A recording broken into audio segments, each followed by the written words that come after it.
Case, court, police, अपराध, सजा, रिहाई के बीच बेल यानी जमानत की महत्वपूर्ण भूमिका है। क्या है बेल? कितने प्रकार का होता है जमानत? बेल यानी जमानत से संबंधित बातों को जानते हैं मेरे इस वीडियो में। हाय फ्रेंड्स, मैं हूं धीरज पाठक और आप देख रहे हैं मेरा यूट्यूब चैनल लीगल रिव्यूज़।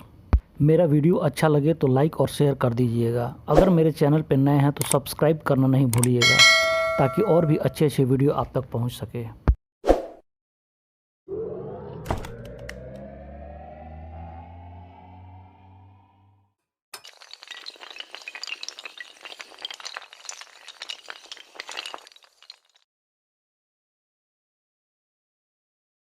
जमानत का अर्थ है किसी आरोपी को तय समय सीमा के लिए जेल से राहत।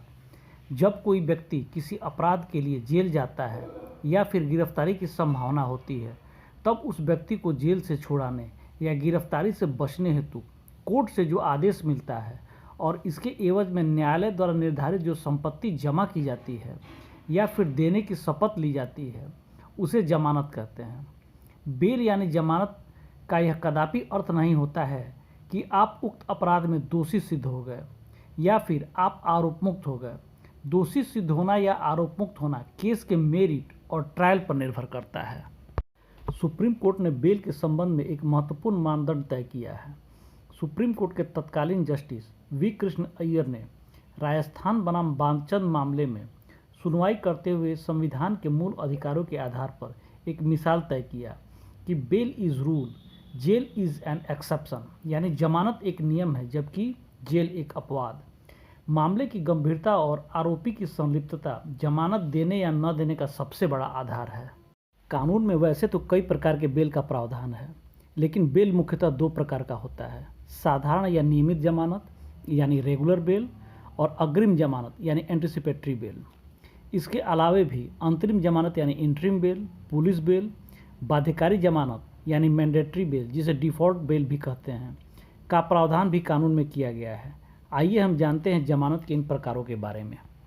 सीआरपीसी की धारा 438 के अंतर्गत गैर जमानती आपराधिक मामलों में गिरफ्तारी से पूर्व जमानत यानी बेल दिए जाने का प्रावधान ही अग्रिम जमानत यानी एंटिसिपेटरी बेल है। किसी व्यक्ति को अगर ऐसा लगता है कि उसे किसी मुकदमे में गलत और असत्य आधारों पर फंसाया गया है, तब गिरफ्तारी से बचने हेतु न्यायालय में अग्रिम जमानत दाखिल कर सकता है और अगर सक्षम न्यायालय ऐसा पाता है कि आरोपी पर प्रथम दृष्टया अपराध का कोई आधार बनता दिखाई नहीं देता, तब न्यायालय सशर्त अग्रिम जमानत दे सकता है। एक और महत्वपूर्ण बात, अग्रिम जमानत देने की शक्ति केवल सत्र न्यायालय यानी सेशन कोर्ट और उच्च न्यायालय के पास है। अग्रिम जमानत से संबंधित एक विस्तृत वीडियो भी मैंने बनाया है जिसका लिंक मैंने डिस्क्रिप्शन में डाल दिया है। आप वहां से अग्रिम जमानत से संबंधित विस्तृत जानकारी ले सकते हैं।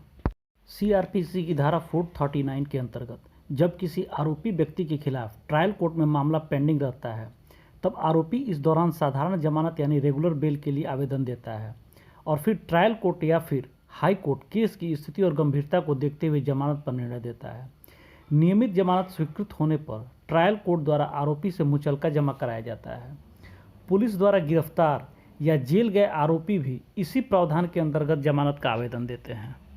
नियमित या अग्रिम जमानत देने के लिए सुनवाई से पहले आरोपी को अल्पकालिक जमानत दी जाती है। ऐसी अल्पकालिक जमानत को अंतरिम जमानत कहा जाता है।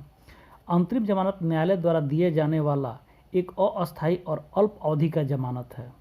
अंतरिम जमानत रद्द करने के लिए किसी विशेष प्रक्रिया की आवश्यकता नहीं है और अंतरिम जमानत अवधि समाप्त होने पर आरोपी को वारंट के बिना हिरासत में लिया जा सकता है।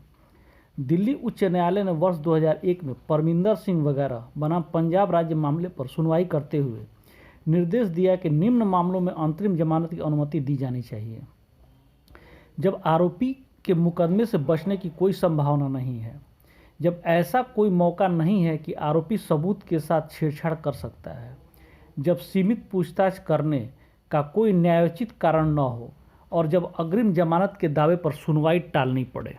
सीआरपीसी की धारा 436 के अंतर्गत जमानती धाराओं में दर्ज मामले जैसे गाली गलौज, मारपीट, धमकी, धक्का मुक्की, मामूली दुर्व्यवहार जैसे मामूली अपराध में गिरफ्तारी होने पर संबंधित थाने से ही जमानत दिए जाने का प्रावधान है। ऐसे मामलों में मुचलका भरने, बेल बॉन्ड दाखिल करने और किसी व्यक्ति को गारंटर बनने के लिए पुलिस द्वारा कहा जा सकता है और इन निर्देशों का पालन करने पर थाना से ही पुलिस जमानत दे देती है। सीआरपीसी की धारा 167 सब क्लॉज 2 के अंतर्गत डिफ़ॉल्ट, बाध्यकारी या वैधानिक जमानत का प्रावधान है। जमानत का यह अधिकार तब दिया जाता है जब जांच एजेंसी या पुलिस एक निर्दिष्ट अवधि के भीतर पूर्ण चार्जशीट या पुलिस रिपोर्ट न्यायालय में जमा करने में विफल रहती है। ऐसे मामले में जिसमें सज़ा 10 वर्ष से कम हो, रिपोर्ट दाखिल करने के लिए 60 दिन और ऐसे मामले जिसमें सज़ा 10 वर्ष या उससे अधिक हो, रिपोर्ट दाखिल करने के लिए 90 दिन का प्रावधान किया गया है। जमानत का यह अधिकार अपराध की प्रकृति की परवाह किए बिना दिया जाता है, क्योंकि यह पुलिस या जांच एजेंसी द्वारा निर्धारित अवधि के भीतर जांच पूरी करने में विफल रहने के कारण होता है। 60 दिन और 90 दिन की सीमा केवल सामान्य दंड कानून के लिए है, जबकि विशेष अधिनियम यानी स्पेशल इनेक्टमेंट पुलिस को जांच पूरी करने के लिए अधिक समय देती है। जैसे कि narcotic drugs and psychotropic substance act 1985 में डिफ़ॉल्ट सीमा 180 दिन है, जिसे 1 वर्ष तक बढ़ाया जा सकता है। दूसरी तरफ गैर कानूनी गतिविधियां रोकथाम अधिनियम 1967 में समय सीमा 90 दिन है, जिसे और 90 दिन के लिए बढ़ाया जा सकता है। इस समय सीमा विस्तार के लिए न्यायिक आदेश की आवश्यकता होती है। अगर आरोपी द्वारा जमानत के समय न्यायालय द्वारा दिए गए दिशा निर्देशों का पालन नहीं किया जाता है तो उस स्थिति में न्यायालय जमानत को रद्द कर सकता है। अगर आरोपी जमानत के बाद ससमय या न्यायालय के निर्देश पर न्यायालय में उपस्थित नहीं होता है तब न्यायालय आरोपी का जमानत रद्द कर देता है। अगर जमानत की अवधि के दौरान आरोपी पुलिस जांच में सहयोग नहीं कर रहा है या गवाहों को प्रभावित कर रहा है या धमकी दे रहा है तब न्यायालय द्वारा आरोपी की जमानत को रद्द किया जा सकता है। अगर न्यायालय को ऐसा लगता है कि आरोपी फरार हो सकता है या विदेश भाग सकता है तब भी उसका बेल रद्द किया जा सकता है। इसके अलावे जमानत के समय आरोपी द्वारा न्यायालय में दिए गए शपथ पत्र का अनुपालन नहीं किया जाता है तब भी न्यायालय आरोपी की जमानत को रद्द कर सकता है। अगले वीडियो में कुछ और रोचक और ज्ञानवर्धक बातें लेकर आऊँगा। आप मेरे चैनल से जुड़े रहिए और मेरा सपोर्ट करते रहिए।